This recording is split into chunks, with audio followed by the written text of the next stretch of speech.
allow me to start.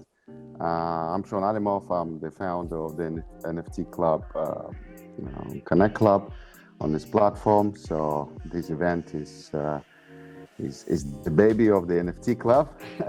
So we are incredibly Is this the first happy. event? This is the first NFT event. That's great. I'm honored. Yeah, no, that's it. Yeah, we're breaking the cherry here. So yeah, but Stefania has done a great job. She brought some incredible speakers. We just had Sandbox, we had Decentraland. Now you coming in. It's just all luminaries across the world now on the Connect Club. So it's great. So allow me to introduce Mat Sposta. Mat is the founder of the Chibi Labs. He's the parent company and studio behind the sold-out Chibi Genesis and Apes and Galaxy NFT connections.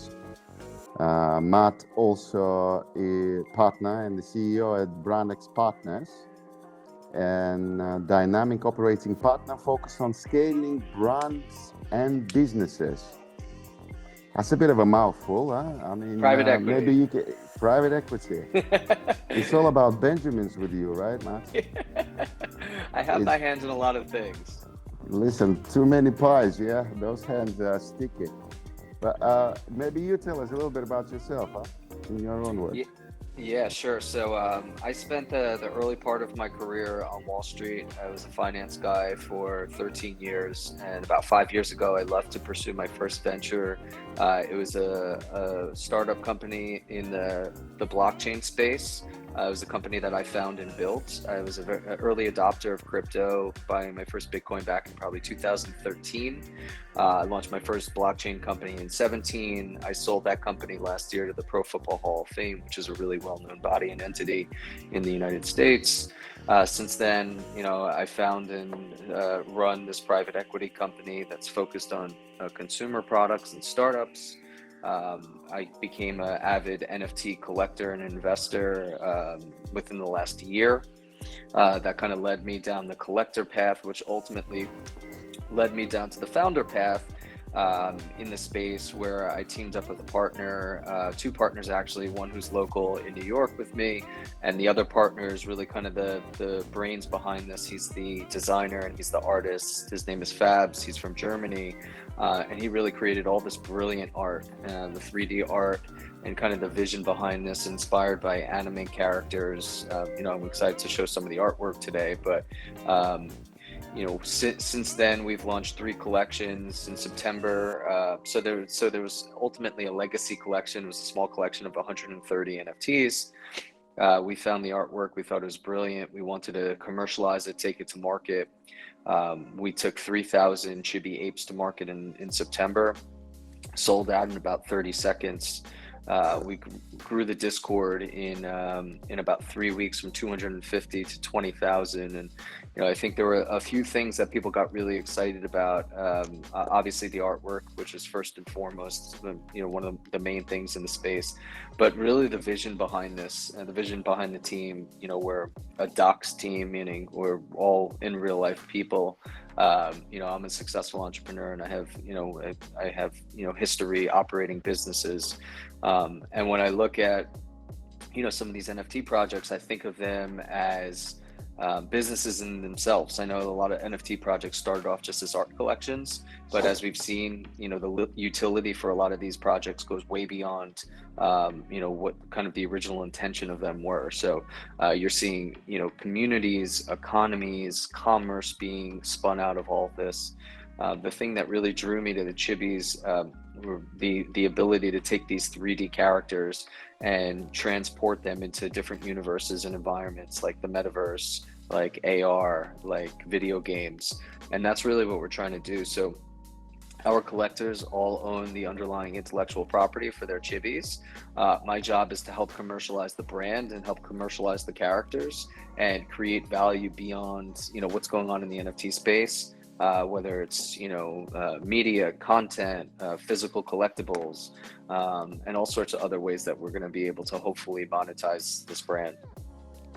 It sounds like you're not missing those fancy suits you used to wear in the Wall I Street, am huh? not. I Yeah. appreciate you pointing that out because I always say I ditched my suit and I never look back. That's brilliant. Look, what's your definition of metaverse? Huh?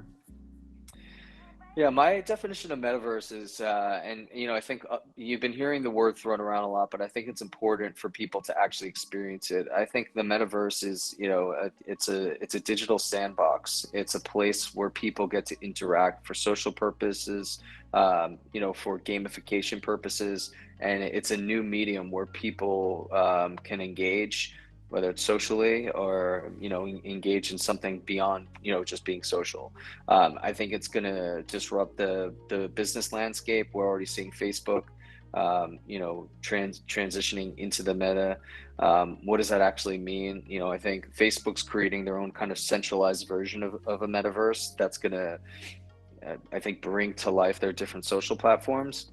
I think in the way the NFT space sees the metaverse is we're creating, these decentralized, plots of land that are ultimately owned, operated, and controlled by the owners of those plots of lands, and it's on the individuals who own those to really help create adoption, drive communities into those different environments. So, for instance, one of the first things that we did as a company after we sold out Chibi Apes is we went and we made a really sizable purchase in Decentraland. And the reason that we did that is because we believe that for us as a project, our goal is to really bridge the gap between NFT avatars and the metaverse. And what better place to do it than the first and kind of, most, I guess, furthest along metaverse, which is Decentraland. Since then, we've hosted several parties in there. It's become the first time a lot of our users and community members have ever actually set foot in a metaverse, and it's a fun place to be. We've had DJs, parties, giveaways, and people just love hanging out in there. So it's been a really good experience so far. Did Decentraland invite you to that party recently they had? Which one? The festival they had?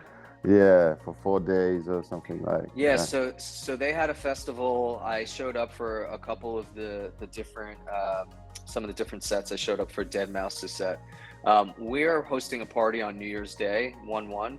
We're having 10 NFT projects join and their communities join. We're having some Grammy award winning artists performing. We're going to have a DJ. We're trying to break their record and have the biggest party ever in Decentraland. So I'm expecting the invite, yeah. So you'll definitely be invited. Awesome. Listen, have you got a presentation to show us, or how do you want to conduct it? Because I personally feel let's just have a bit of an organic conversation. I mean, I really want to understand what's the future for NFTs. Yeah, considering the topic. I could definitely pull some stuff up on my screen. Hold on one second. Please.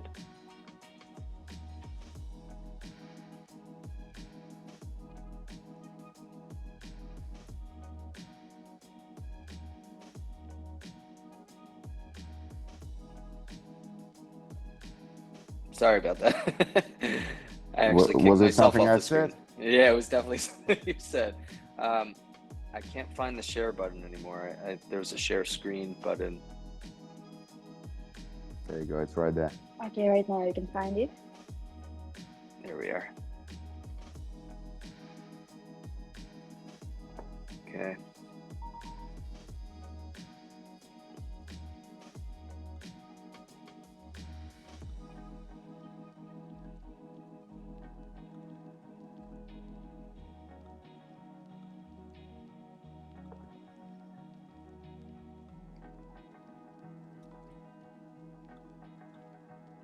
Can you see yet or no? Not yet. Oh, there you go. It's popping up.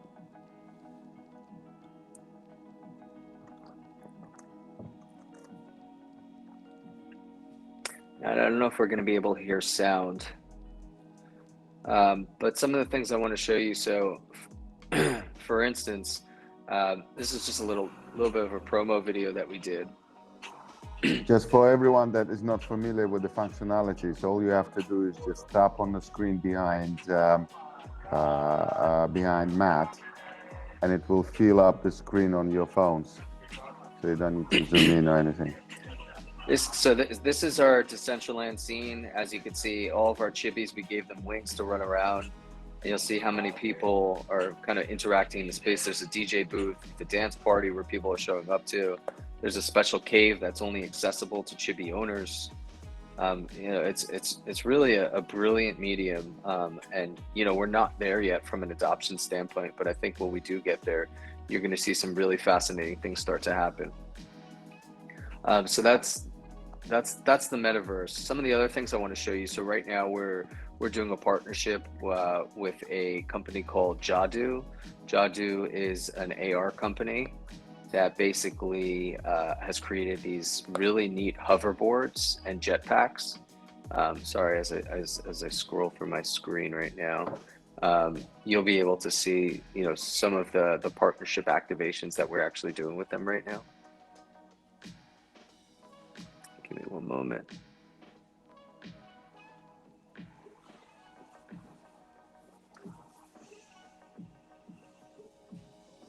That's one of our chibi apes flying around on their hoverboard in AR. So this is augmented reality. I know a lot of people are interested in this. This was something that was popularized by Pokemon Go and then kind of disappeared for the last 4 years. I was just about to say, yeah. But I have to tell you, great. augmented reality is back. And another fun thing that we do is all of our chibi collectors have the ability to basically take their chibis on their phone and create augmented reality. So some of our users are more advanced than others. So these are some Chibi Galaxies that one of our users basically took the 3D files for and created a dance party with. Mm-hmm. This is like, I mean, you think about what's going on in the NFT space, this stuff is next level. There aren't many projects who are doing this. Again, this is the AR tool. Someone just placed their Chibi Galaxy in their bathroom. Someone placed a Chibi Galaxy on top of their baby. I'm getting worried now, Matt. Those things dance like me, and that's exactly what I look like when I'm in a bathroom. I mean, this is allowing us to kind of take over, whether it's social media platforms, to show people like who we are and what we're capable of. I mean, this is going viral.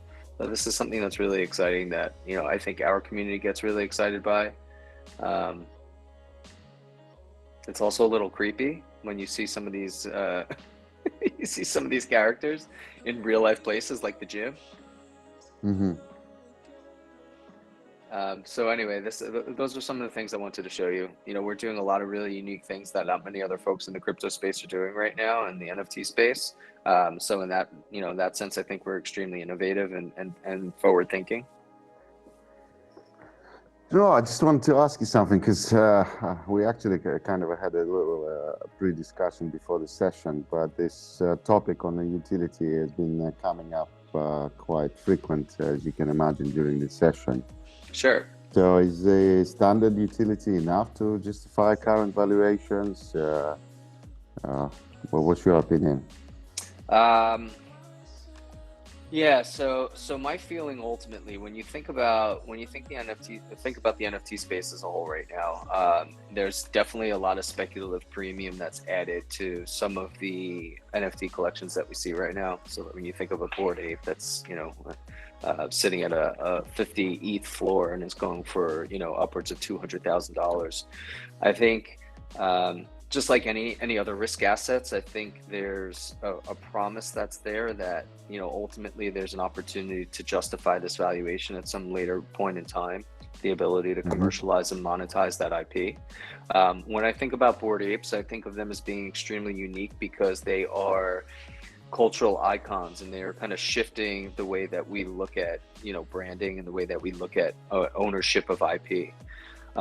So what I mean by that is I think Bored Ape owners will have the ability in the future to take their Bored Ape and license it to a big brand. You're already seeing Adidas coming in and sponsoring the apes, but, you know, what if a brand came to me and they basically asked me, hey, I want to borrow your Bored Ape, I want to license it, I want to borrow it from you, and I'm going to pay you a fee for it because I want to put it on my sneakers.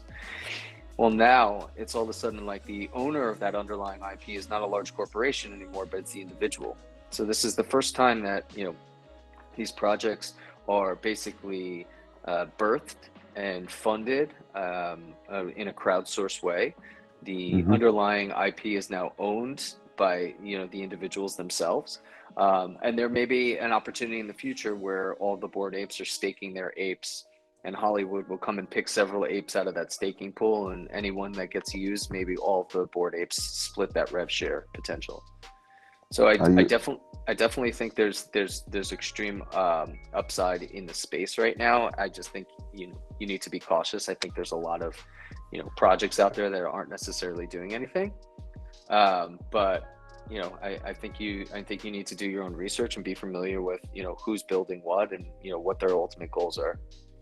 Are you a Bored Ape or a CryptoPunk? I am actually neither of them, and I made the mistake. I was very early in the space. I made the mistake of not buying either. And here's me thinking you're the coolest man on earth, I have to say I've done very well for myself, but it just wasn't with those two. No, I understand. I'm only kidding. So just kind of keep it with the topic that we've got for you here. What's Web3 then? And how do you relate it to things like NFT and Metaverse? So what changed in Web 2, obviously, is we unlocked all this new potential. We brought efficiencies to a lot of things that we had done previously. We found the ability to now use the internet for commerce and use the internet for communications and socializing. I think Web3 is enhancing that and taking it to a different dimension. And when I now think of like the world, I think of the world as 3D. And Web 2 was 2D, and Web 3 is now being 3D, with these additional dimensions and layers now enabling interaction on a different medium. And it's scary to think about, but when I think about the transition that happened over the last year or so with COVID, we moved from in-person meetings to Zoom calls. We moved from, in real life hanging with family and friends to now, chatting over FaceTime. And the shift where it feels like it's going, it feels like in 20 years, our children are going to be sitting in a couch with a VR headset on. They're going to be sitting in the same spot, taking online classes, playing video games, interacting with their friends, and not moving from a small space in the home. And it scares the living daylights out of me, because I grew up playing sports with my friends and riding bikes and things like that. And I feel like the way the world is moving, technology is going to really overtake our well-being, and it's kind of scary to me. With that being said, I think there are going to be a lot of really unique things that are unlocked, and the potential of all of this is really interesting. It just kind of scares me, how long it's, how much it's going to shift the world and what kind of impact it's ultimately going to have. Do you think the Web3 is kind of to get away from the Big Brother then, huh? I don't know. Like somebody said, you can sneeze, and if your Facebook is open, they'll be like, I don't know, almost doctors knocking on your door. Send you a Kleenex. Yeah. Sending a Kleenex, exactly. Yeah, if we're talking about data and privacy, that's one thing. Unfortunately, I think Facebook is going to still remain king in all of this, as well as Amazon and some of these other platforms. And that's kind of something that scares me, because, they are going to be kind of like the leaders and the innovators in the space. But, I hope there's an opportunity for us to kind of take back our privacy and take back our data in a way that these bigger companies don't own it.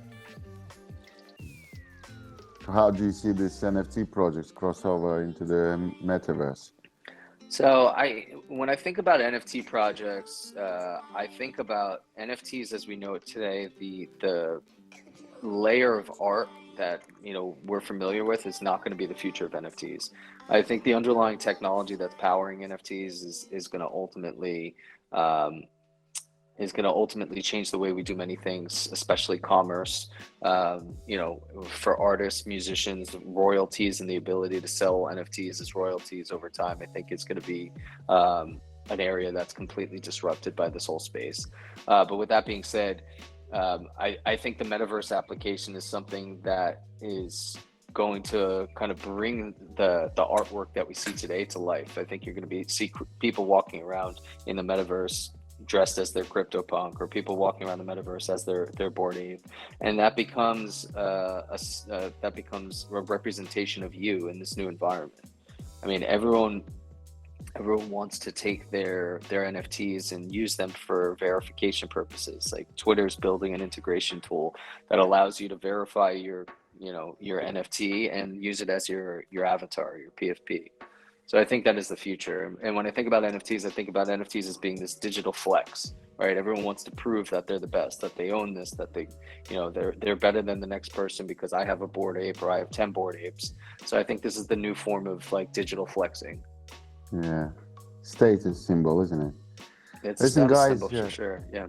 The guys in the audience, if anybody got a question for Matt, do raise your hands. Use the button to come on the stage. The floor is open. So listen, if you walk around as a CryptoPunk or a Bored Ape, you'll be the star of the party, right? Yeah, that's kind of the point, right?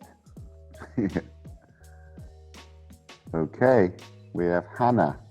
Hannah, hello. Hello. Hi, Hannah.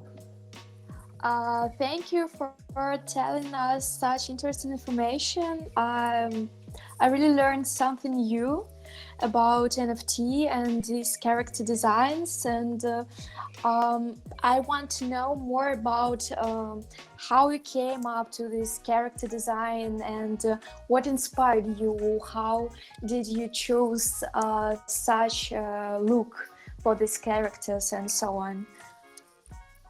Yeah, so the characters are all inspired by anime. There's a very sort of like cartoony background to them. We wanted them to be futuristic because it kind of plays into the story and lore of the Chibi. So we thought that was something that was important to us. There's a connectivity here in the artwork between us and trying to capture our youth and children identifying with it. So I think this is the characters are really kind of for all ages.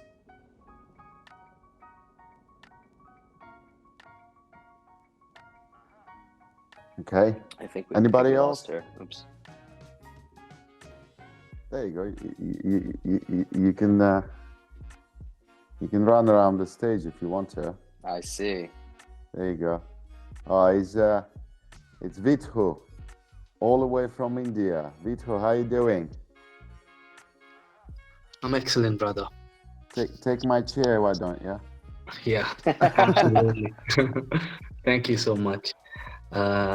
It's amazing to meet both of you, brother. So I have a question. It's quite important because I'm very new to the NFT space, and I create fractal art like geometry, algebra, mathematical art. You can call it even visionary and surreal kind of artworks. Sure. So how can we implement this in the metaverse? I do have some plans, but what according to you is a good idea, a good opportunity in the metaverse? I have to see your art, but when I think about geometrical shapes, I think of the ability to design an entire metaverse or design a city out of these geometric shapes. Like 3D shapes could be something that's really unique and interesting. Like when you think of it almost as architecture. Right.